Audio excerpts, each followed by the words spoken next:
2023 PGA Championship Special, CommonwealthSportsBetting.com at CW Sports Betting on the Twitter.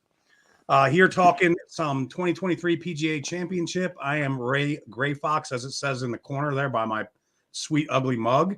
And joining me today and the star of Commonwealth's YouTube Productions is the man known on Twitter as Best Pie Bets. We got Ethan talking some golf with us. Ethan, how are things out there in the desert today, bud? We're starting to get that desert heat. That's for sure. It was a nice, spring. It was pretty mild and stuff. And someone said to me the other day about, it was like the longest it took for Arizona to reach triple digits in like 40 years or something like that. So it was nice, but now we're feeling it. It's pretty dry out here. It's pretty dusty too. We've been having some weird, like, scattered thunderstorms. Yesterday, the winds were gusting at like 25 miles per hour, and it was just ridiculous. I was trying to stand up in it. You couldn't. It was, but happy to be back here again. Absolutely. We're talking 2023 PGA Championship, folks. We're going to start basically with a little course breakdown, and then we're going to get into the odds board. We're going to basically talk down, from the tournament favorite on down to about 40-1. We'll see if anybody likes anything bigger than that.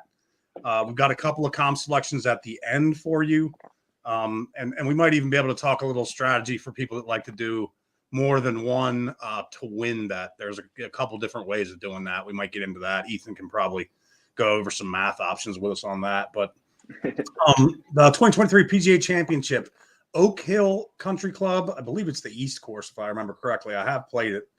1901 Donald Ross design. It's located in Pittsford. Everybody likes to say Rochester. It is a suburb of Rochester.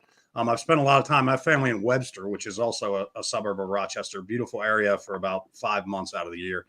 But Pittsford, New York, the Donald Ross design is a par 70. They have it listed as 7,390 yards for the competition this week. For those of you that aren't familiar with golf distances, and that's not a very long golf course. Of course, it's going to be played basically at sea level. The temperatures aren't going to be much to high humidity like it would be if it was an open a little later in the summer. But 7390 is not a long golf course. It's a classic, and a lot of these properties kind of run out of room, and that's about as much as they can extend it. So they're going to defend it with high rough this week. Ethan's going to talk some on that. They're going to defend it with slick greens with a lot of slope. And they've had multiple majors here, most notably for you golf fans that are in your mid-30s and older. Probably your most stark memory from this golf course would be the 95 Ryder Cup, where the Euros prevailed by 1 point.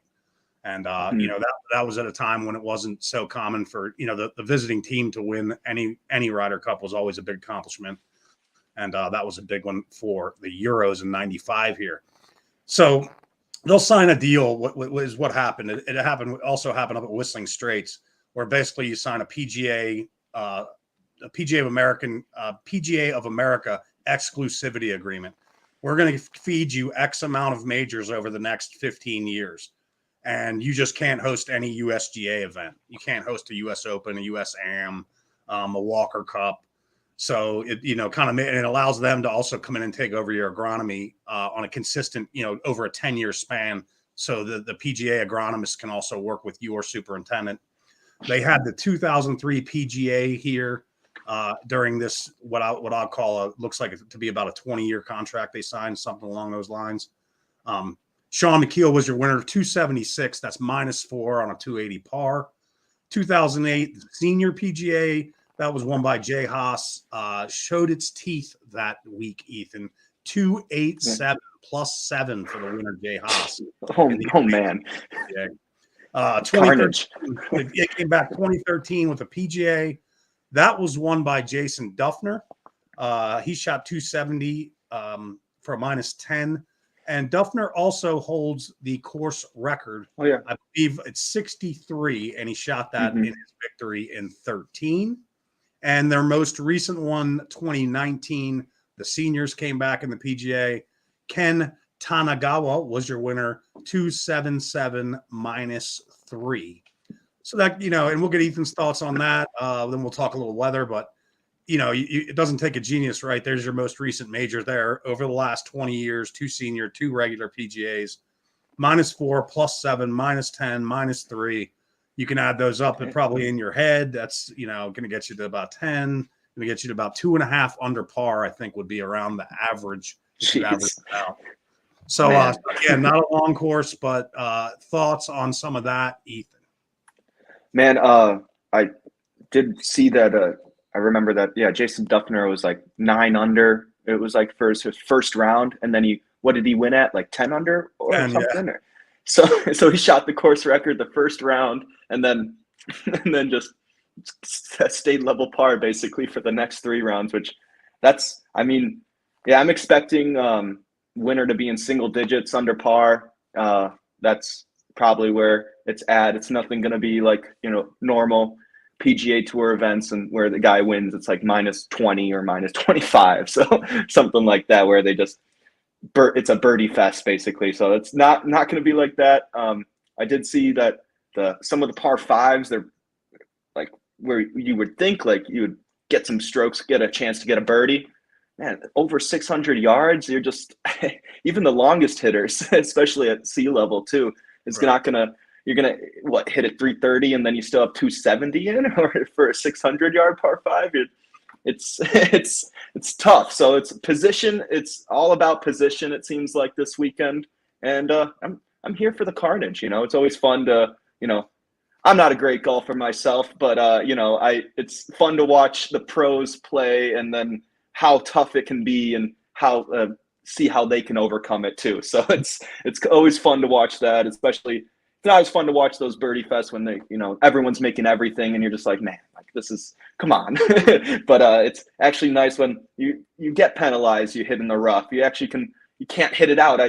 I saw Corey Connors posted a video. He was a bunch of guys that are practicing on the driving range hitting out of the rough, like with their TrackMan and everything like that, all the numbers and all that. He said he roasted a 7-wood and it only carried like 190 out of the rough. So it's going to be interesting. It's going to be all about fairways and greens, that's for sure. You don't want to be in some of these bunkers, man.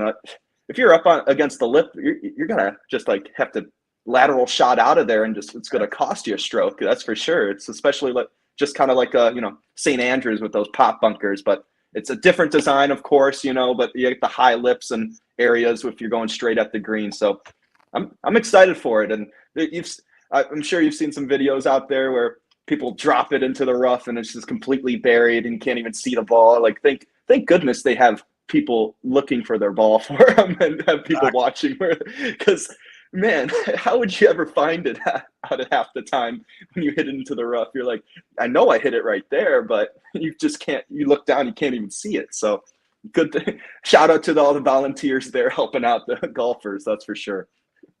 Absolutely, it's funny. Number one, I want to salute Ethan for proper terminology. Anybody that follows me on Twitter will know if you use the word pin or trap on Twitter, it's gonna set me off, and I'm gonna tell you why. A pin is something that you pin something together with. Okay, it's never found on a golf course. That's called a flag stick. It's a stick that holds a flag. It's not hard to remember. Flag stick, not a pin. There are no pins on a golf course.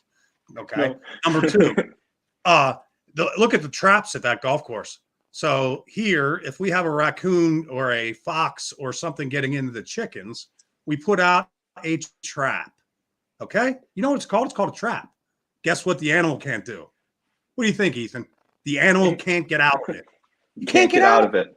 You can't get out of a trap. That's the point. I'm not sure if people know. A trap is something you actually can't get out of. Otherwise, you wouldn't be trapped. Yeah, exactly. A bunker is not that. A bunker is something that you could actually hole it out of.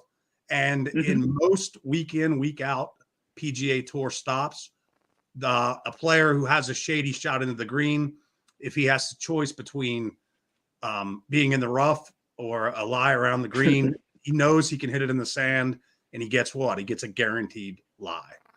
So Yeah. that's far from a trap. So No, I of want to course. salute you for that. No, Doing it's I. that, that's a Yeah, it's mandatory for me. That's a yeah, mandatory. it's Um, oh, what else I was going to say? You talk about those spotters, right? The pace of play would be absolutely abysmal. Guys would be having to oh walk back. It would be horrible.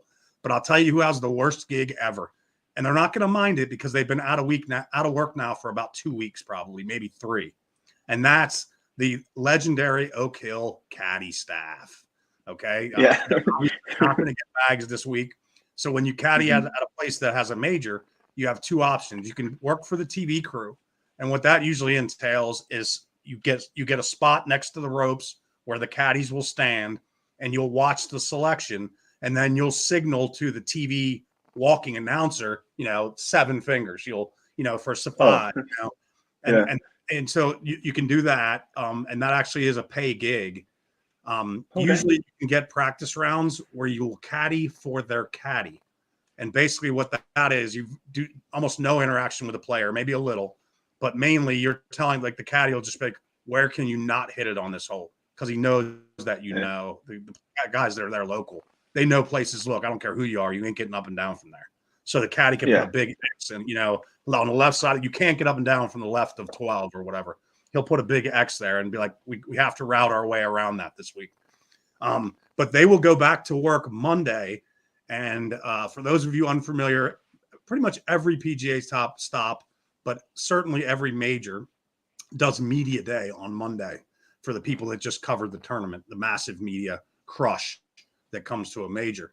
And of course, they need somebody to tote their bag down the fairway. And guess what those guys don't have? Spotters standing in the rough. And guess who they're caddying for? 20 handicaps who always hit it where? Let me think. In the rough. And then they turn their caddy and go, I can't believe you can't find this. Really, dude? Really? What do you mean? Let you play here today, okay? Horrible. You suck. Go write an article. This is not where you want to play right now, because they don't touch it all week. So whatever the rough is now, imagine what it's going to be like on Monday. I mean, it's going to be worse. It's going to be worse. Cut itself. They're not going to send the maintenance crew out there after working 500 hours this week and be like, go cut the rough for the media guy. No, they're not going to do that. No, yeah. They're getting a little break, as they should, after a major. The caddies will tolerate it because they've been out of work for at least 2, usually about 3 weeks, because they'll just come in and they've got to do grands. They just have to shut it down to do the massive final push on the grandstands and the TV towers. And, so Yeah. I've obviously been, I've caddied in a few majors, never played in one. I missed the 2000 US Open is the closest I ever got to playing in a major. Oh, But it's a fun time for those involved. Oak Hill gets to show its course off. The superintendent gets to show what his members get to see all the time.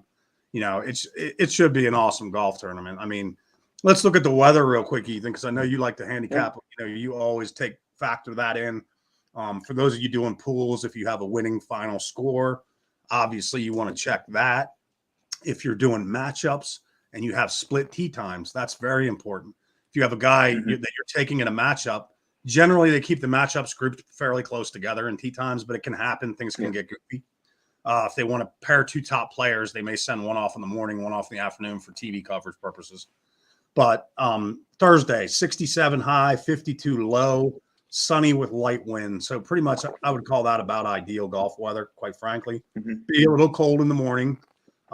Friday, 79 high, 55 low, cloudy, slight chance of rain, southwest at 10 to 20. So the winds are supposed to pick up on Friday. So that's one where you could get a wind draw. Saturday, 66 high, 50 low, cloudy, slight chance of rain, southwest wind at 10 to 15. And Sunday we go 74 high, 45 low. So that 45 low will affect it'll affect the first groups out on Sunday, because they'll probably be teeing off at about 48 degrees. But again, they're the first group out for a reason. So yeah. And that'll be a southwest wind 10 to 15 as well. Thoughts there, Ethan? I mean, that's ideal for, New York and that, for in May, everyone was concerned about how chilly it was going to be, how cold it was going to be. But it's going to drop down in the 40s. It's still a little bit chilly in the mornings, but at least it warms up for you, for them, and rather, and they get a little loose. They'll probably be shedding off the coats or pullovers they have by hole like 8 or something like that. Once the sun gets out there for a while, and once it gets to 70, 75, once they start working up a little bit of a sweat for walking the course too. They see, a lot of people don't realize, like, walking the whole course, that's a pretty good walk too, especially for the caddies too, with the carrying the bag. It's a lot of people don't realize it's another whole part of the game. If you can't walk the course, you can't play in those in the major events. I know in the senior tour you can get a card or whatever, stuff like that, but man, it's a whole nother thing. You got to go up. It's very hilly too. A lot of walking up to those greens and stuff like that. It's going to be takes its toll on people, but it's it's a part of golf, and that's why it's fun to watch. And it's, you're outdoors, just yourself against the course basically. And the course it seems to be a pretty tough test this weekend, that's for sure. But I still can't get over how people are like, they want to roll back the golf ball or whatever. Why not just make more PGA Tour stops, like narrow the fairways right around the landing area where most people hit now. They carry at 290, 300. So narrow it a little bit. Maybe have some more penalizing rough in the outskirts. It's not that hard. You don't need to get more land. You don't need to keep expanding it. It proves, what are you going to get? Going to keep going and keep adding more land. You can't, it's not just infinite. So you got to stop somewhere. You got to figure out what you can do. That's why, I mean, they've been playing with the same equipment and the golf ball that's been getting better every year, equipment getting better every year.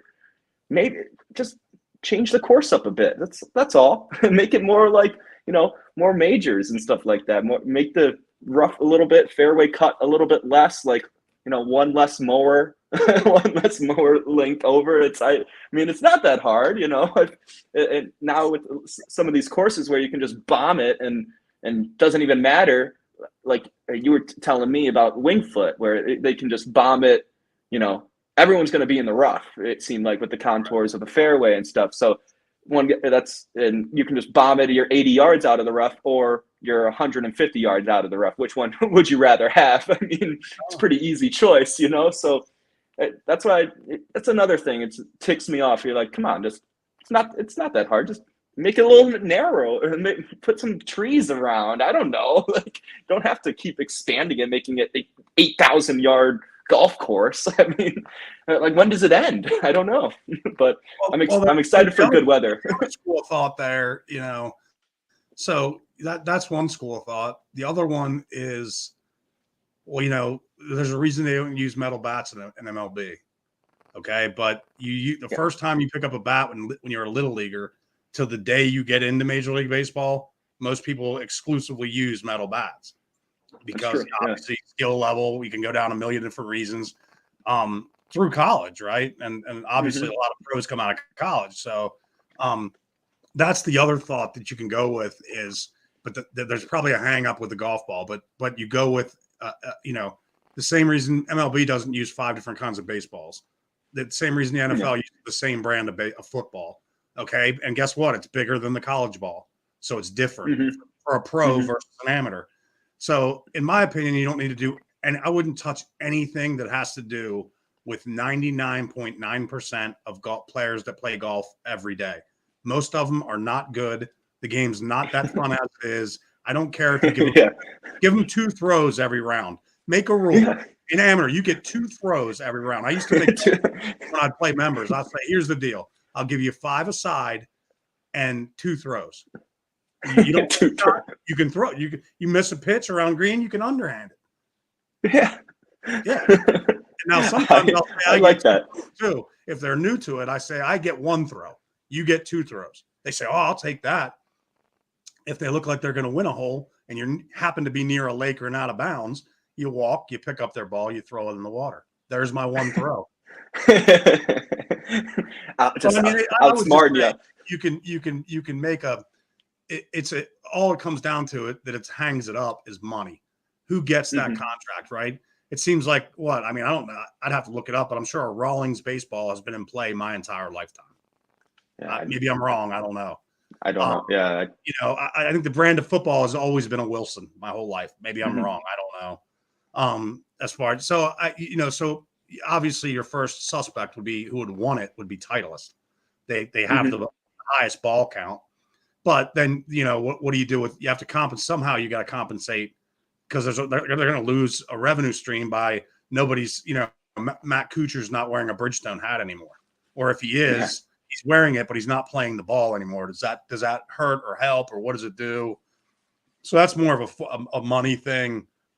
I'd like to see it happen. I think they should roll back the professional ball, just because I think it's getting a little goofy, and where it really gets goofy is like here, it was the match play I think, and we were talking about it, but it was early in the morning. Remember, it was cold in the match play, and Yeah. somebody was out there hitting 8-iron from 190. And I was like, we know where they're playing. There's no elevation. There's zero wind. You can look Yeah. at the trees. 8-iron from 190 is starting to get goofy. I mean, Yeah. honestly, it just is. I mean, Yeah. because that to your point. So even if you narrow it and make it tougher, if you're hitting your irons so far, Mhm. what I want to see is the old school setup. You had 6 easy hole locations, 6 medium, and 6 hard. You had 6 short holes. They generally had the hard hole locations.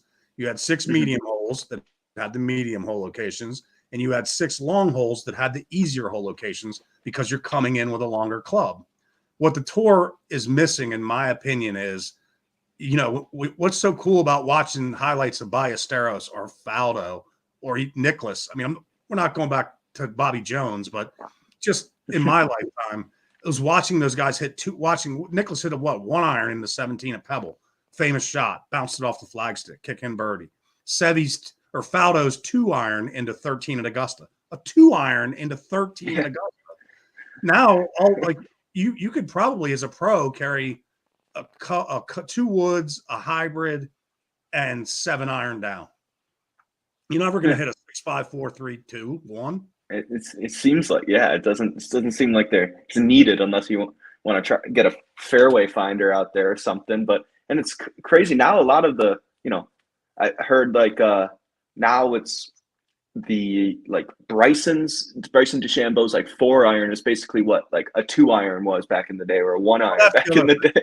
That's the other thing. Yeah, All they've the like lofts are that happened in my life because as you know, I do a lot of club repair, and it's that's involves loft and lie, and the Mhm. lofts. You got to be careful, right? I learned it. I read a book, and it was by Sam Snead, or it was a book that talked about a certain pitch around the greens that Sam Snead did, and he used like a wagon wheel swing. So the swing was more like this instead of straight back, straight through. So it Mhm. would give the shot a little overspin and run. But I think they said he used a pitching wedge. Well, I go out that day and I'm like, I've been wanting that shot in my bag. I wanted to add it to my repertoire. So I try to start practicing it with pitching wedge, and it's like flying. I got to take like a swing this long to hit it 50 feet. And I'm like, God, Yeah. I got good hands. I got good, like, that's my strength in my game is short game. So I get frustrated and I keep reading. I'm just picking up the book that night. I go about 10 pages and they go, Sam Snead's club specs. His pitching wedge was 52. That's Oh my gap wow. wedge. I Yeah. Yeah. run back out there the next day with my 52. I'm like, it works. But it's It works. a whole club, one full club Yeah. different from pitch to gap. It's crazy. Yeah. It's especially I know Cobra is notorious. Bryson DeChambeau's club. The They're innovators. super strong. Yeah, they're super strong loft. It's basically their 7-iron is someone else's like 5 or 4-iron or something. That started actually, believe it or not, with Greg Norman was the keynote speaker of that cell. And we were talking Hmm. club fitting earlier today. Cobra was the easiest because you'd have a guy come out there and say, hit your 7-iron. And he's hitting it. And how'd you catch that one? You waited until he said, that's my best 7-iron ever.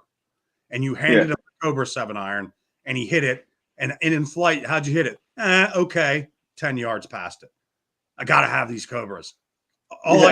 All I did was buff the 6 off, or Cobra did, was buff the 6 off and put a 7 on it. People didn't know. It's like, you just hit it one club further because it has the same loft as your 6 iron does. It was people, they saw that, so they wanted to see that 7 on the bottom. Makes sense. That's all about ego. I can hit my 9 iron 160 or 170 or something like that. People, you're like, it's like you always want to get the highest lofted club in your bag and hit that as far as you can. There's no there's no oh, that's nice smooth, a light 9 iron. It's full on rip, or you're just taking a different club. Well, and I enjoy the talking the game like this. 27 years in the business professionally, I certainly miss the talking it with someone who knows what they're talking about. And just a shout in the chat, Joe O from Alaska, Seward, Alaska. Joe O, you are back, my man. You are nationwide. Sean Fuel talking about that dry heat, that Vegas and desert dry heat. And into the trap, Sean, is how I feel about use those words. Susan Curry, ever devoted Susan Curry, we appreciate you so much, from Chi-Town. I hope either your Cubs or White Sox do well for you today. Now, let's break down. We're going to go from the top down and just give a couple. I'll give a blurb, and then Ethan can give you a blurb about a guy. And we're going to talk the numbers, and we can talk about futures betting if we need to. But obviously, this is a futures market that you settle your ticket on Sunday, so it's not a long hold for your money. Let's start it off with a current tournament favorite. We are taking our lines as they sit right now from bookmaker.eu. If you go to our website, commonwealthsportsbetting.com, click the banner on there, they'll match your deposit, and we'll also throw you a little gift in there if you do that. So let's start off at the top with Bookmaker's odds. Scotty Scheffler, plus 775, your tournament favorite, for good reason. He's obviously in good form. One of the things I look at is recent major performances. So I look at, in the case of this event, the 2023 Masters, the 2023 players. I actually count the players in because because of the purse. I'm not calling it the 5th major. You can get into that debate a whole nother day. It's semantics, in my opinion. It's a monster purse. It carries some monster bonuses with it, and the players prepare for it like a major. I know that for fact from tour players that have played in it 20 times. So I do the 23 Masters, 23 players, and then the last major last year, which I think is would be the 22 Open Championship, correct? Yeah, the Open, yeah. So all I'll give you on Scotty is if obviously his current form is all checks. We don't need to get into that, I don't think, if you watch golf. His bad tournaments, he's top 10ing. In the Masters, he did 23 Masters as a defender. He defended with honor, T10. You go to the 23 players, got the dub there. And then we go to the 22 Open Championship, where he went T21. So aside from sterling form, championship pedigree, and he's obviously steady top 20ing his last 3 majors, and I'm sure we could go back more and find more on that. Any thoughts on Scotty? Man, there's a reason why he's the favorite, that's for sure. I mean, seems like any tournament he's in on that leaderboard or somewhere near. He played in the Byron Nelson last week, right? I believe. Or did he not win it? He didn't win. I don't know if he played in that because I didn't get into betting that tournament. I don't know for sure. Yeah, I don't know for sure. I think Jason Day won it. I know that, but I did see Jason Day was up 2 with like 1 hole to go, or 1. Yeah, so 22 under. I did see that. Yeah, Jason Day. Man, is it? So yeah, no, but there's a reason why he's up there. I mean, you can't really knock him for anything. Like it's his game's clicking, and he's always in the hunt. That's for sure. Even the T21 as his worst last 3 starts, the major starts, or with the players and stuff. That's pretty good. There's a reason why they price him pretty like that. But it's it's tough. It's always tough with the market is trying to get, you got to fire just a single bullet on one of those guys. If you think that if you want to bet that guy to win or something like that, you got to do just one one bet on Rahm or Scheffler and stuff, and you better hope he wins, because you're not won't be as much of a payout as other guys, but it's there's a reason why it's like that. But I expect more of the same. I expect him, to contend, to be up there. You have to. He just turns it on all the time. So I like Scheffler. Don't know. I probably won't bet his, outright, of course, but I always like to see him do well. It's always good to, watch someone in their prime, basically doing what he does best. So it's fun. It's fun to watch, at least when it's good golf from him. He is fun to watch. And when we talk about like you made a great point there. If you're going to bet somebody at that price, you probably got to pin them down as your only selection. So there's a couple different ways, right? A lot of people will say, "Here's my 4 outrights for this week," and they'll post it on Twitter. Well, if you put 1 unit on all of them, obviously now your risk is 4 units because you can't win more than 1. So you're risking 4 units to win. So if you win on a 16-1, you don't return 16-1. If you risk 1 unit per, you return 4-1. The other way that people talk about doing it, so you do them all to win a specific amount. So like if you had just use simple numbers, if you had a 6-1, you'd put $5 on him. If you had a 15-1, you'd put 2 on him. 30-1, you'd put 1 on him. Each bet would win 30, essentially in that case, $30, and your risk would be 8. Okay. So that would give you kind of an aggregate breakdown, but the scenario I gave there, you would be risking 8 to win 6 if your top choice won, which would be a loss. Yeah.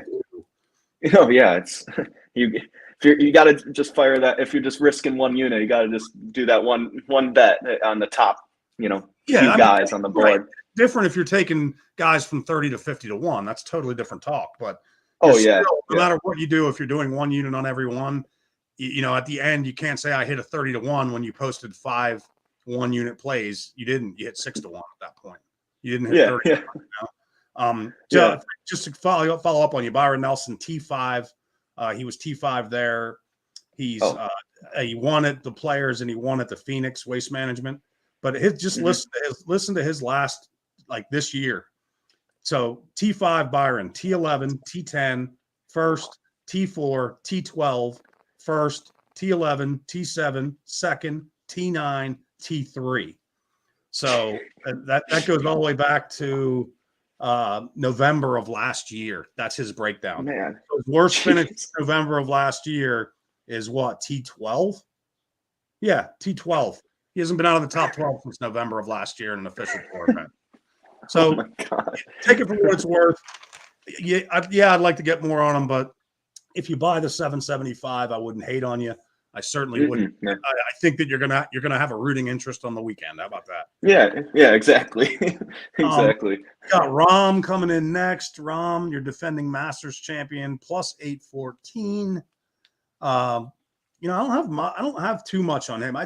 That's another one I think I'd probably need a little better price to get on him. What are your thoughts on John Rahm? Same. Go.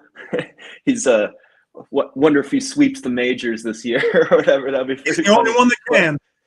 Yeah, honestly, he is. So all power to him. But yeah, definitely need something a little more than that. Than what'd you say it was, like 8-1, 9-1, something like that? Yeah, 8-1. 8-1.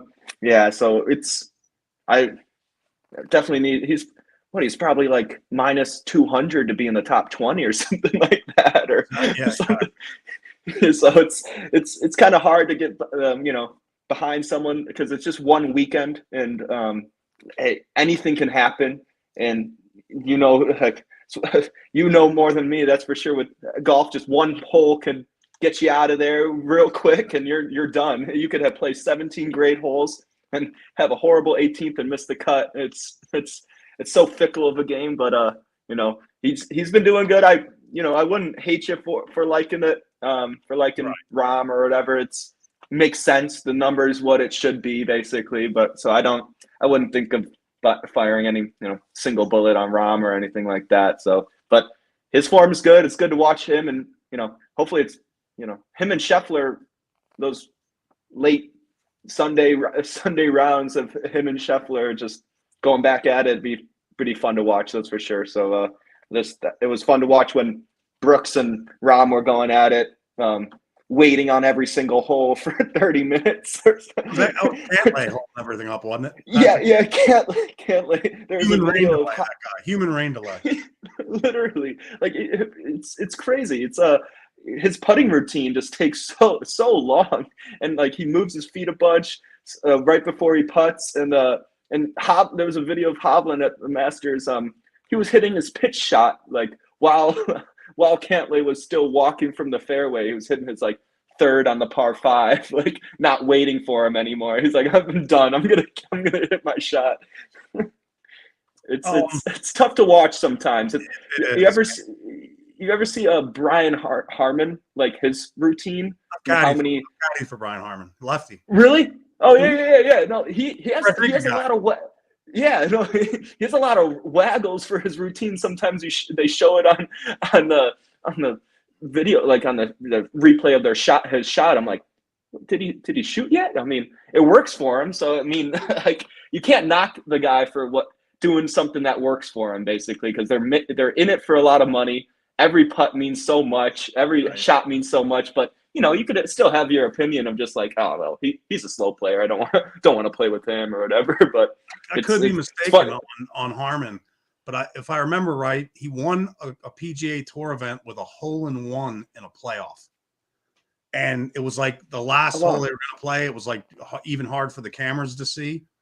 And I remember the joke around Frederica was, Brian, you could have still won by a hole-in-one, and it could have been an hour before the sun went down if you'd have just been playing a little quicker. So, he's a good dude. Brian Harmon's a good dude, good player. He seems like it. Very accurate. Let's go down. Let's check out. We'll talk about a few more. Xander is at 14-1. Your third choice, co-third choice is really Xander and Rory. Rory. My friend met him. I think I told Pi the story. My friend met him at an event, a bank event out in California when Rory was just turning pro. He was like in 21, 22, something like that. And my friend's last name is Callahan. So he's an Irishman like Rory, right? So they should be like kin, right?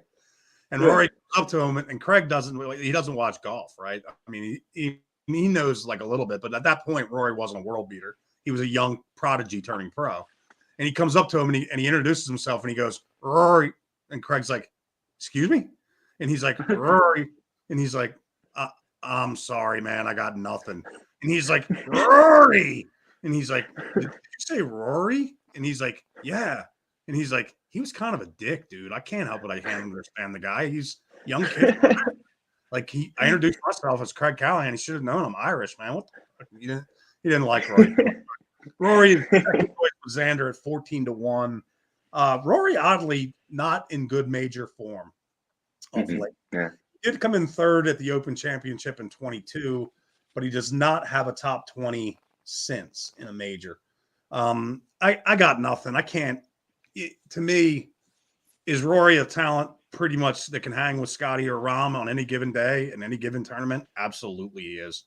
And I'd probably say the same for Xander, even though he probably doesn't have quite the resume, obviously, of Rory. But both at 14-1, Rory's just tough because it's like, he can look like he's on form and just come in and miss a cut by 4. So Xander, on the other hand, decent. Let me see. He's in good form currently. And, you talk about a guy who's primed. Masters T10, Players T19, Open Championship at the end of last year, T15. He has not been out of the top 20 in his last 3 majors. So if I had to choose 2 guys at 14-1 there, I'd probably just go with Xander just because of recent major form. Your thoughts? Yeah, same here.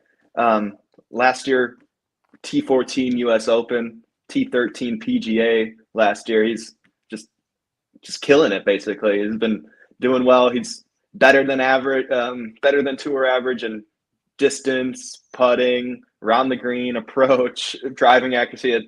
He hits all the checks there. And it's his form recently has been very good.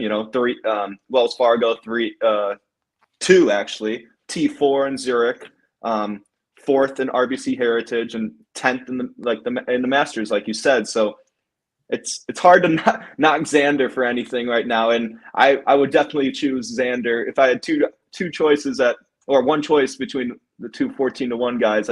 I'm definitely going Xander. I kind of weight recent form a little bit more than maybe course history or from way back prior, stuff like that. If they haven't played this course and they played the course 5 years ago and they got a first place or whatever, okay, but like the course changes and how is he playing right now? Oh, he missed the cut 3 times or something. You're like, okay, I don't want that. Like, so I definitely weigh the recent form a lot more than than other things, and especially his numbers all back it up. He's been just a slow climb up to the top of the world golf rankings for him, and he's been here to stay. I think he proves himself and keeps proving himself each week. So I like Xander a lot.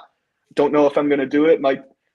Don't know if I'm going to do a bet on him for some pizza money to win, but I like him.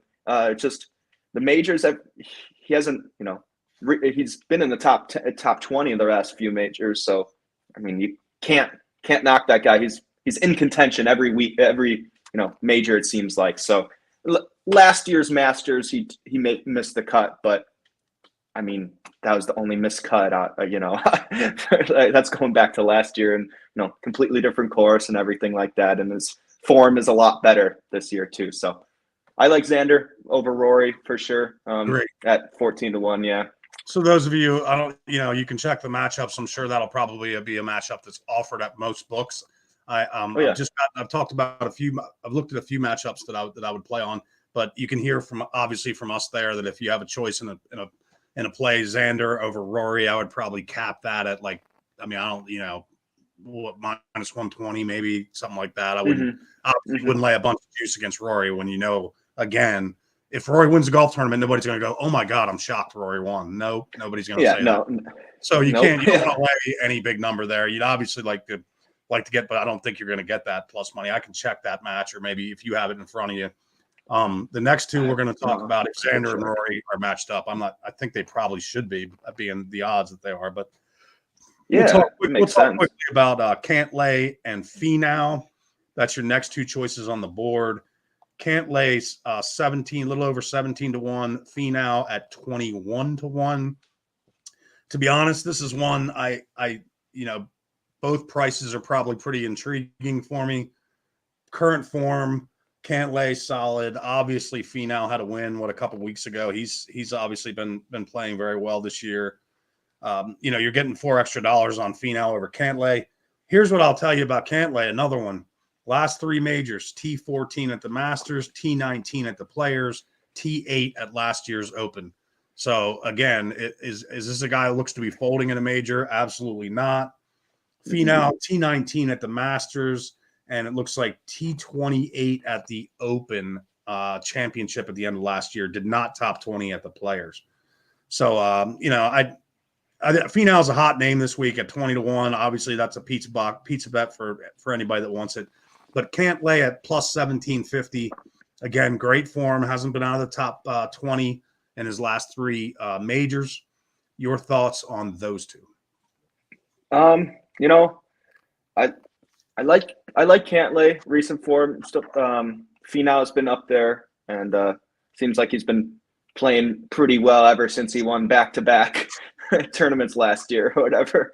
He won. I think it was on the episode of Full Swing or something like that. He won back-to-back, like 3M Open or something like that. But I was happy for him because it was so long since his last tour win. It was like it seemed like Puerto Rico or something. I think it was before then. But I kind of lean towards Cantlay. He's been there more so. But they're pretty even. I mean, I like the 20-1 on Finau. Since you have a little bit more of a payout, Finau can obviously hang with the best of them. And I would probably just lean Finau just based on price, get a little bit, more. But you can't knock Cantlay, that's for sure. Even though he might be a human rain delay, but he, his routine works, that's for sure, and it's gotten him a lot of money in his career. So he got recently. It's Joe LaCava, right? Is caddying for him. I believe so. No, yeah. So that's pretty interesting, and it's interesting to see like the caddy moves and stuff like that, and what how that affects how that will affect each player individually. See what their relationship's like, because that's a whole nother thing in the relationship between the caddy and the player. If you hate your caddy, or it's like you can't if you're unsure of something and you don't like your caddy and you think he's like crap or whatever, you're just like, yeah, I'm gonna hit what I think, like, every time. And stubbornness kind of overrules a lot of people, and same with ego and stubbornness will get a lot of people in trouble. So it's good to just have someone you could trust. I mean, I don't know how you wouldn't trust Joe LaCava as your caddy. I mean, legend of the game. Yeah, he's been there, and he's continues to be there. So it's interesting how he's picking the ball, keep it rolling, and interested to see how he does this week, especially with because he can drive the ball well, has good distance and stuff, so it'll help him out a little bit. But it's not an overly long golf course, but he can drive it well and make sure he's not in that rough. So I'm interested to see. Finau, same thing.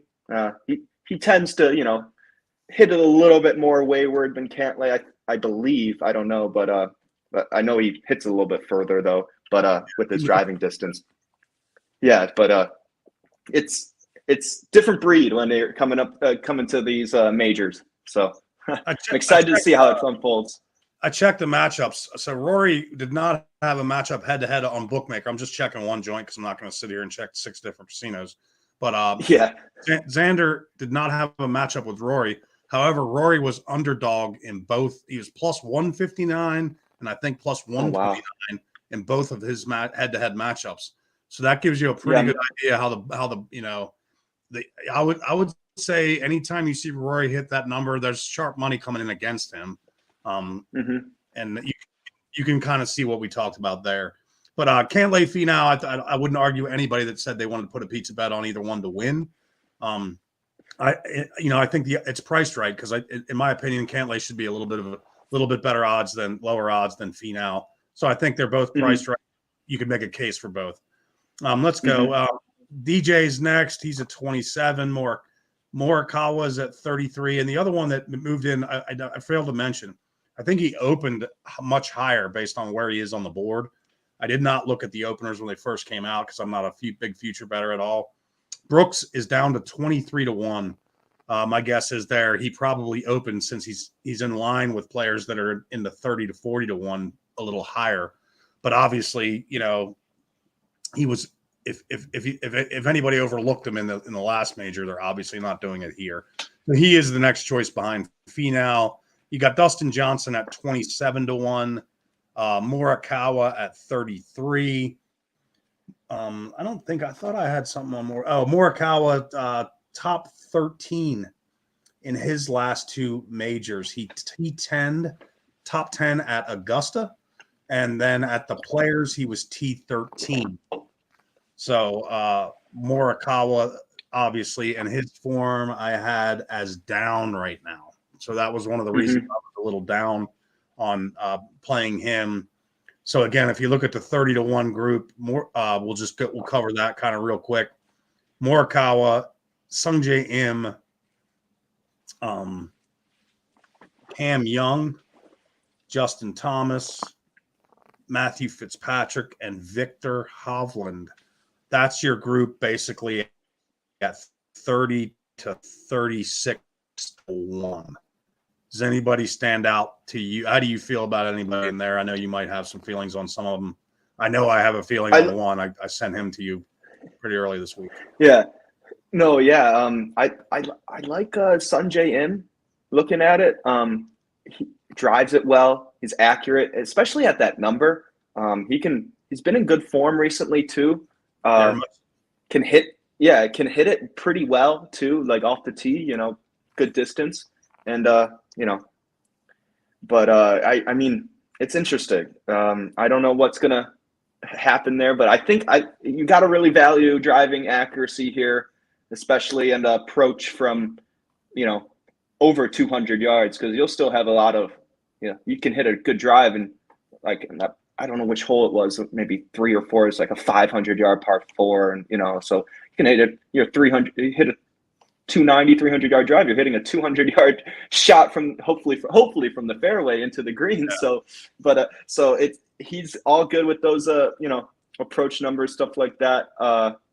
But funny you mentioned Dustin Johnson. I saw someone tweeted the last time Dustin Johnson gained a full stroke on the field in all 4 rounds of a tournament was at the 2020 BMW Championship. So it's been a while since he just put 4 solid rounds together, basically. What we call in the golf business relevant. When I talk to people that a lot of the live golfers honestly weren't relevant anymore, and they're like, DJ's a superstar. I'm like, he has a great resume, but he has not been relevant, and relevant is what we're talking about here. Patrick Cantlay has been relevant. T14, T19, T8. How's Victor Hovland doing? Let's slip over to Victor. I knew, you could have taken my thunder there. Victor Hovland is at 36 plus 36.66, so a little over 36 to 1. Current form, awesome. And let's take a look at his last major finishes. Augusta National, Victor Hovland, tie 7th at the Masters. Let's go back to the players. Victor Hovland, what do I have him? T19 there. And we go to, let me see. I'm sorry, T3. Excuse me. T3. He's T7 at Augusta. T3 at the 23 players. And then where do we go? We go to the British Open, the Open Championship, T4. So when you want to talk about relevant, that's a guy who's been in the top 7 in his last 3 major tournaments. I'd say he's good for the big stage. We'll talk about pretty relevant to the comp selection. I love Hovland. I think the 36 to 1 number, again, we can get into theoretical hold. We could do a 2-hour show on theoretical hold and explain all that. It is what it is. That's why I don't bet much into these markets, but a pizza bet every now and again. I mean, you can you can do a lot worse than $20 on Victor Hovland to win, $100 on Victor Hovland to win. I mean, whatever your pizza bet is, if it's $5 or if it's $500, whether you're a big baller or a little baller, you're going to be pretty happy if that guy cashes. And when he does, and everybody's like, "This is a real shocker," be like, "Really? The guy's top 7 in his last 3 majors. How's that a shock?" Yeah.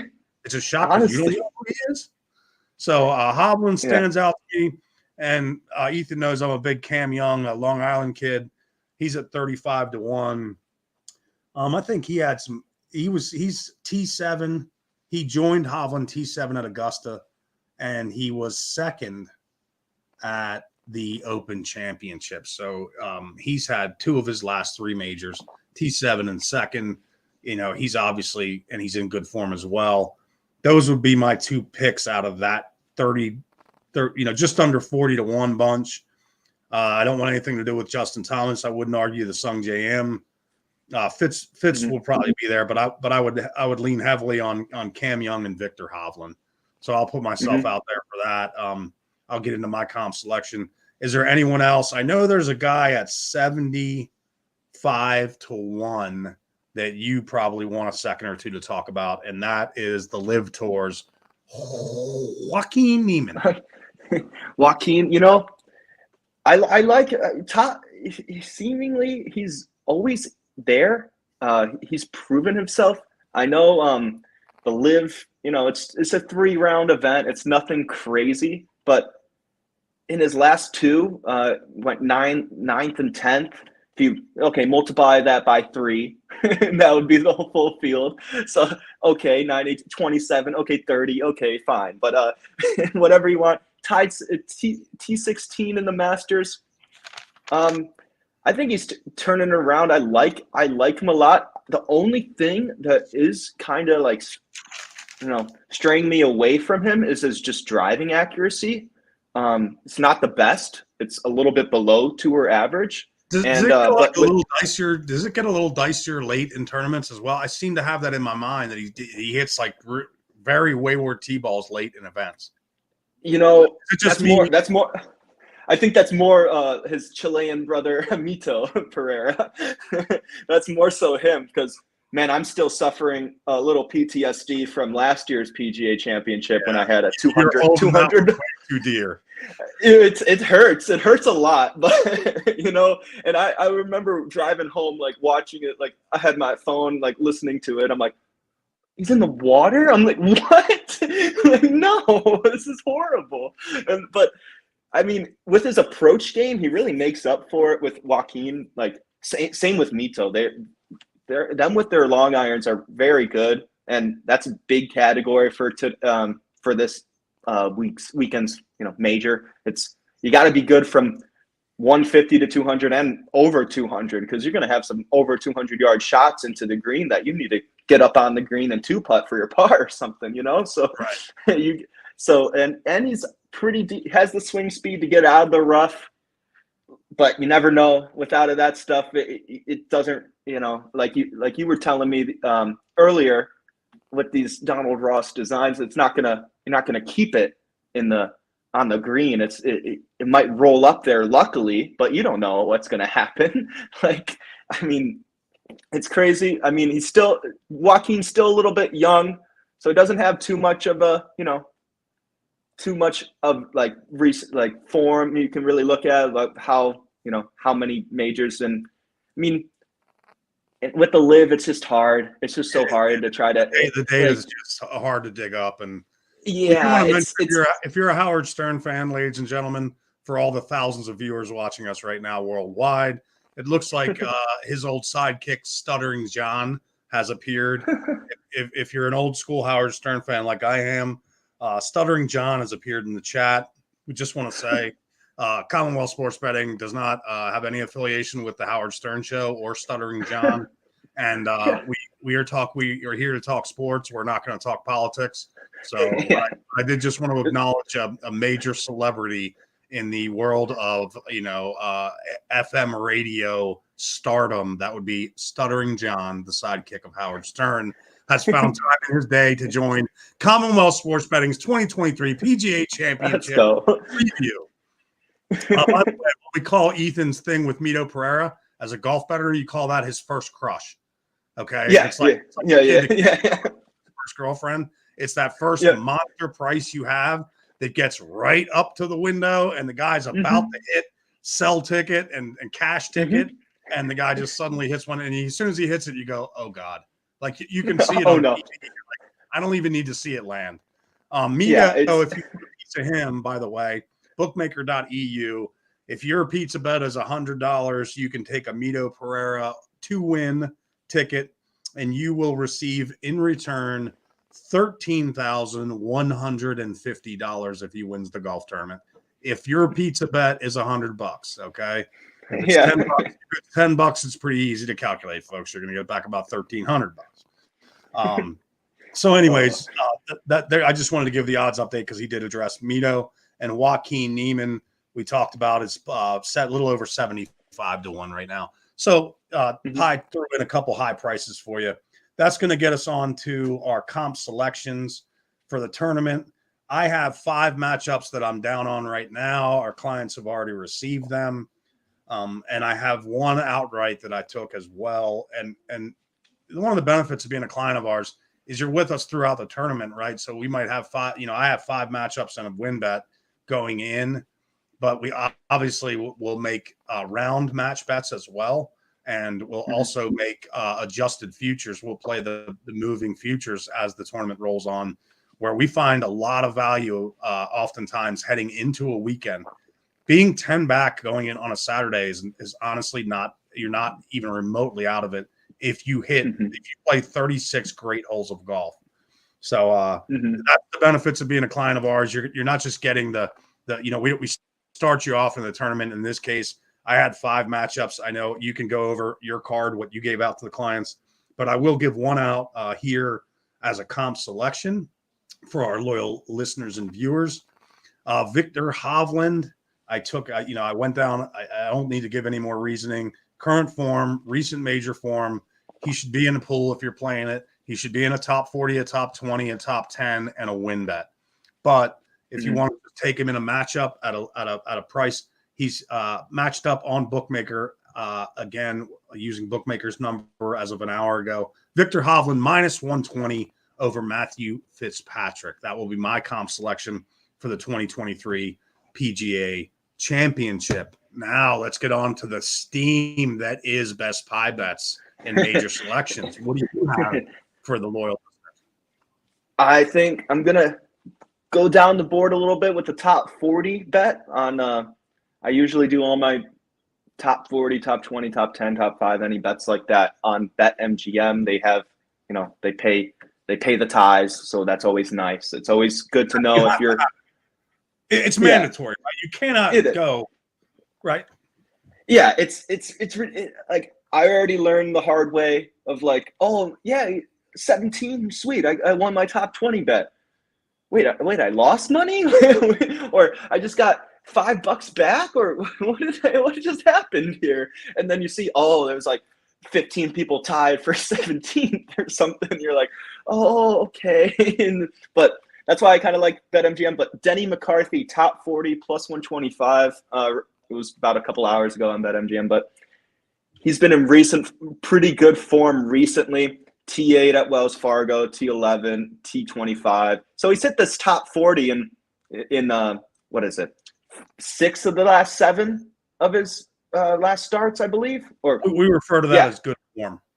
Yeah, that's pretty good form. Good form. Good. That's cashing nice checks. Honestly, his family's eating better right now. Yeah. Oh, that's for sure. That's for sure. And plus 125, you get plus money on it as well. So if he comes in 39th or 40th and he's tied with a few players, you'll get that full money back. He's gotten better every single, last 4 events. He went from T52, T25, T11, T8. So he's getting better and better and better each event as it goes on. This year's Players Championship, T13.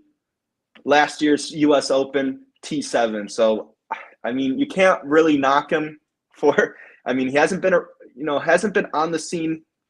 He's been pro for a while, but he hasn't been up there with a bunch of the guys that people know about and are familiar with. But that's why you can probably get him in at this good price. And he's above tour average and approach from 50 to 100, 100 to 150, 150 to 200. All approach stats, he's above tour average. He is below average in driving distance, but I mean, he's above average in accuracy. So he makes up with it with accuracy, and that's all that matters. He'd rather have a 200-yard shot in from the fairway than someone else for like a 150-yard shot from the rough, like without a doubt. I mean, I think most tour pros would like that more, like a clean lie in the fairway. He's also sort of short and compact. I'm a fan. I like this guy actually, but he's not a tall guy. And no. For those of you that don't know, when you're playing through high rough, you need basically people always say that when they come to you whether you're giving them a lesson in a tournament in a pro-am or something. Hey man, how you get it out of the rough so much better than I do? Well, you need a couple things. The first is, you can't teach. You can teach it a little, but speed. It has to be going fast to get through it. Number 2 is a steeper angle of approach where you catch less grass prior to hitting the ball. Is sort of mandatory because golf grass wraps around the golf hosel like dreadlocks. I mean, it's and so if you're a shorter player is going to have a flatter swing plane, and what that means is the club stays lower to the ground longer in the hitting area, and when it does that through 7-inch rough, it's going to hang up. It's going to dreadlock. So he has to keep it in the fairway, and he's pretty good at doing that. In his last 6 events, he's gained strokes total on the field. So he's just been good form, recent, been getting better each week. Wells Fargo, the Quill Hollow, and it's not, of course, a perfect comp course, but he proved proved well in T8, and he putts really well too. It's one of the best putters on the PGA Tour, that's for sure. Yeah, that's how he basically wins around the green and putting. He's just like masterful. So that's what you're kind of looking for. You're kind of looking for people. They got like it's over the course of the 4 rounds and 72 holes. You're gonna be in the rough. Like it's just inevitable. Someone's gonna be in the rough. You're gonna miss a green. You're gonna be in a bunker you don't want to be. How can you recover from that, basically? So, and he gets it up and down. He putts really well. I think this is a really good bet at top 40 plus 125. I think he, makes a good run at it, keeps his form up, and yeah, he keeps on trucking along. I think it's really good to look at the, approach as well with him, but around the green, you got to be able to save because you're not going to make every green. It's almost impossible to hit every green in 72 holes. So it's kind of crazy if you think that's going to happen. So you got to have someone that can actually get up and down in the tough spots. So Denny McCarthy, top 40 plus 125. I think that's a pretty good value, especially at plus money as well. Yeah, I absolutely agree. And again, you touched on a great point. We can kind of close out with this, but here's the reality of a major versus a week in, week out tour event. You can play in a tournament, regular tournament, whether it's one of their higher level events or mid level or whatever they call them now. You can go in a golf tournament really not face a ton of adversity. The guy that wins 25 under, shooting 4 rounds of 6 under, generally does not face much adversity. In a major championship, you will 100% face adversity. And you're gonna it's how you navigate that adversity. So having a guy that can hit a lot of greens, he doesn't face as much adversity, and then also who can get up and down. You're going to have to get up and down. It's a major, so that's golf majors are about how you respond to adversity, because a lot of times you might face a bout of it in every round. You might have a spot on Thursday where one swing your score can go from a 3 to a 7 on a hole. But then Friday, the same thing. And then Saturday, the same thing. And then Sunday, it might happen 2 times, 3 times, where you're going to be over a shot and know if I don't pull this off, I can bring a big number into play. And then how do I respond to that adversity? How do I keep the number lower? To me, that's the joy of watching major championship golf. It's about you're getting to see people respond in the highest pressure to the highest level of adversity. And it is a character revealer, big time. Yeah, that's for sure. That's for sure. I gave Hovland minus 120 over Fitz. Pie gave Denny McCarthy top 40 plus 125. Yeah, plus 125. Yep. So there's your comp selections. I've got 5 matchups and an outright. Pie has some stuff as well. New clients are getting his Eastern and Western Conference finals in the Stanley Cup playoffs, as well as his final and selections and all single games right now that he has going forward in the NHL. So anything do you have to finish up with, Pie? No, I'm excited to watch some major golf. It's always fun to watch. It's a little bit I like to watch golf, more than, the average person, but when you're just watching these guys just making every shot and birdies and stuff like that, it gets a little, it gets a little mundane and stuff. But it's a testament to how good they are, of course. But it's also fun to see when they have to be creative. There's some carnage. Oh wow, you got a score like I would get on one hole or something like that. You're like, oh wow, that's funny. Like it's crazy how things can fluctuate, and I'm just here for it. I'm excited, and yeah, let's keep it going. Let's keep it going. I want to thank everybody in the chat. Joe O checked in from Seward, Alaska. Sean Fuel, a loyal viewer always. Susan Curry's the best, and of course the legendary Stuttering John from the Howard Stern Show stopped in the Commonwealth Sportsbooks YouTube. Your PGA Championship will get underway early Thursday morning from Pittsford, New York, a suburb of Rochester. The 2023 PGA Championship. I hope everybody gets a chance to take a look at this, get you some plays down, get your comp selections down. Get in touch with us if you want all of our PGA Championship picks and all of Ethan's NHL picks through the Stanley Cup final. I hope everybody has a great evening. and enjoy your the PGA Championship, which again will start tomorrow morning. And again, everybody be safe, take care of one another, and enjoy the PGA Championship.